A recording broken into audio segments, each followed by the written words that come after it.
state. Many people would argue that the US actually saw the rise of ISIL coming and turned a blind eye, or even encouraged it as a counterpoint to Assad. And a secret analysis by the agency you ran, the Defense Intelligence Agency, in August 2012 said, and I quote, "There is the possibility of establishing a declared or undeclared Salafist," it's not secret anymore, it was released under FOI. The quote is, "There is the possibility of establishing a declared or undeclared Salafist principality in eastern Syria, and this is exactly what the supporting powers to the opposition want in order to isolate the Syrian regime." The US saw the ISIL caliphate coming and did nothing. Yeah, I think that where we missed the point, I mean, where we totally blew it, I think, was in the very beginning. I mean, we're talking 4 years now into this effort in Syria. Most people won't even remember. It's only been a couple of years. The Free Syrian Army, that movement.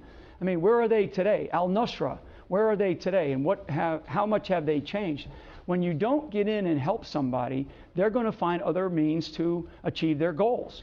And I think right now what we have allowed is... Hold on, you were helping them in 2012. We've allowed this extremist, these extremist militants to come in. But why did you allow them to do that, General? You were in post. You were the head of the Defense Intelligence Agency. Well, those are I took the liberty of printing out that document. Yeah. This is the memo I quoted from. Did you see this document in 2012? Was this come across your table? Yeah. I paid very close attention to all this. So when you saw this, did you not pick up a phone and saying, "What on earth are we doing supporting these Syrian rebels?" That kind of information is presented, and what did you do about it? Those become. I argued about it. Did you say we shouldn't be supporting these groups? I did. I mean, we argued about the different groups that were there, and we said, who is it that is involved here? And I will tell you that I do believe that the intelligence was very clear. And now it's a matter of whether or not policy is going to be as clear and as defining and as precise as it needs to be, and I don't believe it was. Just on what you're saying, just to clarify here, you're saying today my understanding is you're saying we should have backed the rebels. You're saying in government you agreed with this analyst. We should have done more earlier on in this effort. Than we did. But in 2012, which was 3 years ago, let's just be clear, just for the sake of our viewers. In 2012, your agency was saying, quote, "The Salafists, the Muslim Brotherhood, and Al-Qaeda in Iraq are the major forces driving the insurgency in Syria." Mm-hmm. In 2012, the US was helping coordinate arms transfers to those same groups. Why did you not stop that if you're worried about the rise of quote-unquote Islamic extremism? I mean, I hate to say it's not my job, but my job was to ensure that the accuracy of our intelligence that was being presented was as good as it could be.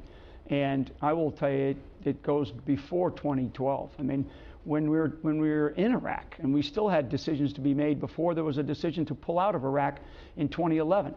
I mean, it was very clear what we were going to face. Well, I admire your frankness on this subject. Very clear what we were going to face. Let me just before we move on, just to clarify once more. You are basically saying that even in government at the time, you knew those groups were around. You saw this analysis, and you were arguing against it. But who wasn't listening?